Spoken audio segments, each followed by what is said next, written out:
की FIR दाखल करून घेण्यासाठी त्यांचा आग्रह होता, हे बरोबर आहे.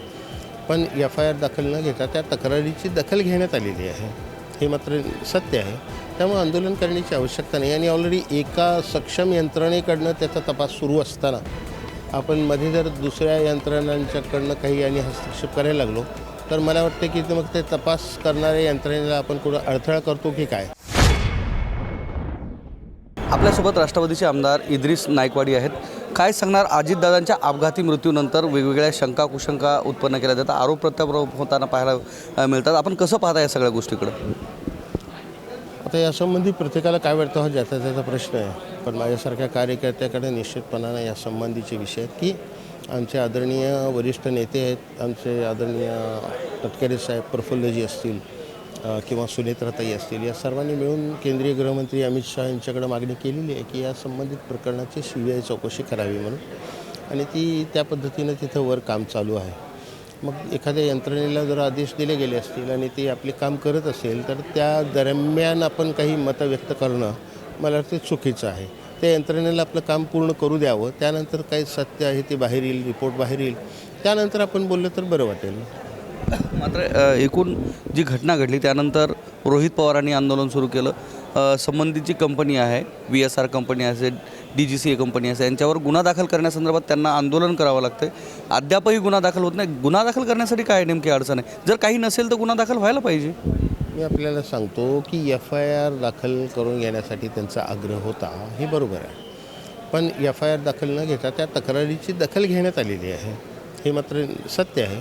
त्यामुळे आंदोलन करण्याची आवश्यकता नाही आणि ऑलरेडी एका सक्षम यंत्रणेकडनं त्याचा तपास सुरू असताना आपण मध्ये जर दुसऱ्या यंत्रणांच्याकडनं काही आणि हस्तक्षेप करायला लागलो तर मला वाटतं की मग ते तपास करणाऱ्या यंत्रणेला आपण कुठं अडथळा करतो की काय, असा पण तांत्रिक मुद्दा उपस्थित होऊ शकतो. आणि म्हणून त्या ठिकाणी मला आशा आहे, एक मीच नाही, समज महाराष्ट्रातली जनता यासंबंधी आज की अजितदादांच्यावर नक्की काय झालं आहे याबद्दलची उत्सुकता जाणून घेण्यास सर्वजण उत्सुक आहेत. कारण प्रत्येकाला अजितदादांच्या बरोबर एक वेगळं रिलेशन सर्व महाराष्ट्रातल्या जनतेचं होतं, तसं माझाही कार्यकर्ता म्हणून, जीवाभावाचा कार्यकर्ता म्हणून आहे.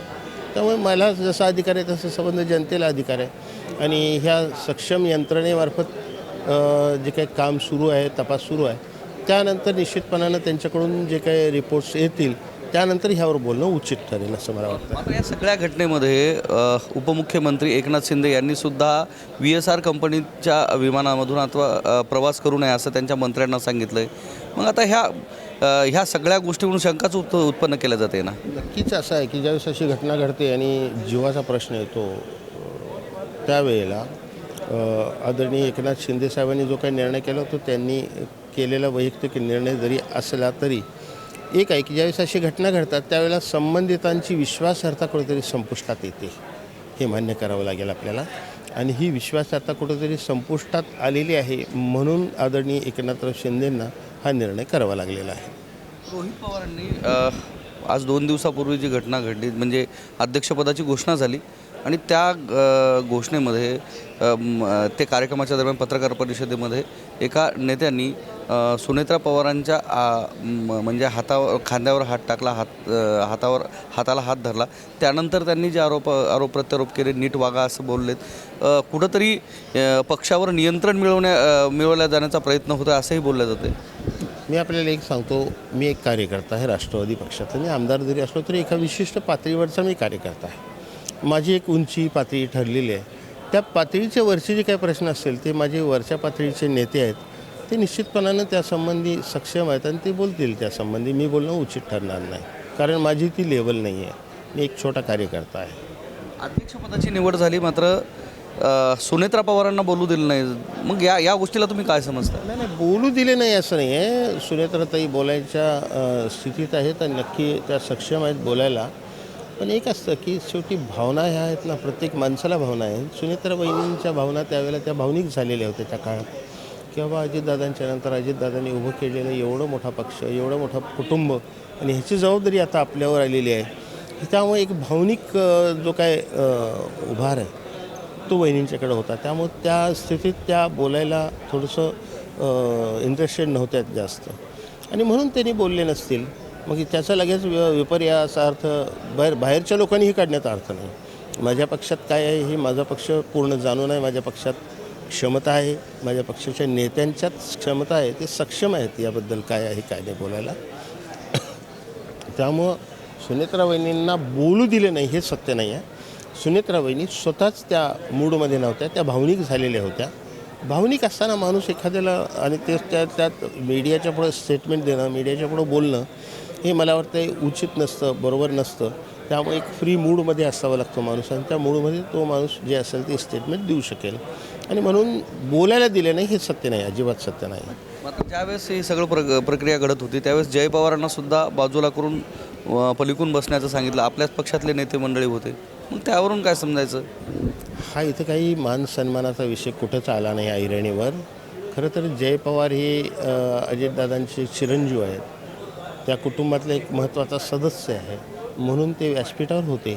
आता व्यासपीठावर या क्रमांकच्या खुर्चीला बसले का त्या क्रमांकच्या खुर्चीला बसले यावरनं जर कोण काही राजकारण करत असेल किंवा त्यावरनं काहीतरी बाकीचं सांगत असतील तर ते योग्य नाही आहे. रोहित पवार म्हणतात की 4 लोक राष्ट्रवादी काँग्रेस पक्ष हे कंट्रोल करू पाहत आहेत असं बोलतात. त्यांनी राष्ट्रवादी काँग्रेसवर कंट्रोल आणण्याचा प्रयत्न होत आहे असं बोललं. त्याच्यामुळं ह्या सगळ्या गोष्टी घडत आहे असं बोललं. मी आपल्याला एक सांगतो की आमचा राष्ट्रवादी काँग्रेस पक्षात काय आहे काय नाही आणि ते कसं हाताळावं यासंबंधी आमचे नेते मंडळी सक्षम आहेत. 10 वेळा सांगतो मी की आमचे नेते मंडळी सक्षम आहेत. बाहेरच्या कुणी आमच्या पक्षाबद्दल काही मतं व्यक्त करावी, सल्ले द्यावेत याची आवश्यकता आज रोजी तरी आमच्या पक्षाला नाही आहे. त्यामुळे आमचे नेते मंडळी सक्षमपणानं सर्व काही हाताळत आहेत. त्यामुळे इतरांनी काळजीचं काही कारण नाही. शेवटचा प्रश्न, ह्या सगळ्या गोष्टीमध्ये झिरवळावर ज्या पद्धतीचे आरोप होतात, त्यांच्या खात्यावर ज्या पद्धतीचे आरोप होतात, तर झिरवळांचा सुद्धा गेम केला गेल्याचा आरोप काल रोहित पवारांनी केला आणि त्यांच्या ठिकाणी ज्याची लायकी नाही अशा माणसाला बसवण्याचा प्रयत्न होतोय असंही त्यांनी या दरम्यान खुलासा केला आहे. आता हे काय की कोणी काय काय बोललं याच्या सर्वांची उत्तरं मी देणं कुठंपर्यंत योग्य आहे.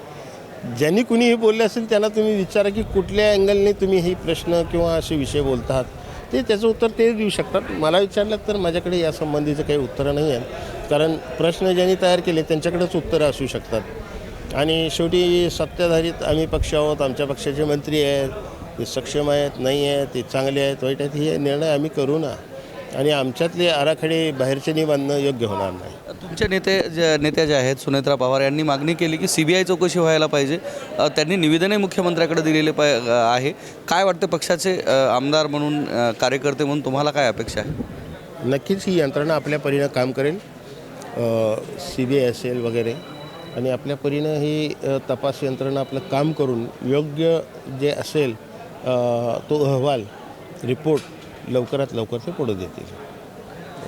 तर हे होते राष्ट्रवादी काँग्रेसचे आमदार इद्रिस नाईकवाडी, ज्यांनी अजित पवार यांचा जो अपघाती मृत्यू झाला आहे त्या संदर्भात भाष्य केले. ज्या पद्धतीने यंत्रणा काम करते त्यानुसार यंत्रणेला अडथळा कुठं आणू नये आणि बाकीच्या ज्या राजकीय घडामोडी पक्षात घडत आहेत त्याच्यामध्ये बाहेरच्या लोकांना बोलण्याची गरज नाही असाही सूचक सल्ला त्यांनी यावेळी दिला आहे. कॅमेरामन सुधाकरसह मी धनंजय सोळंके, टाइम्स नाव मराठी, विधान भवन, मुंबई.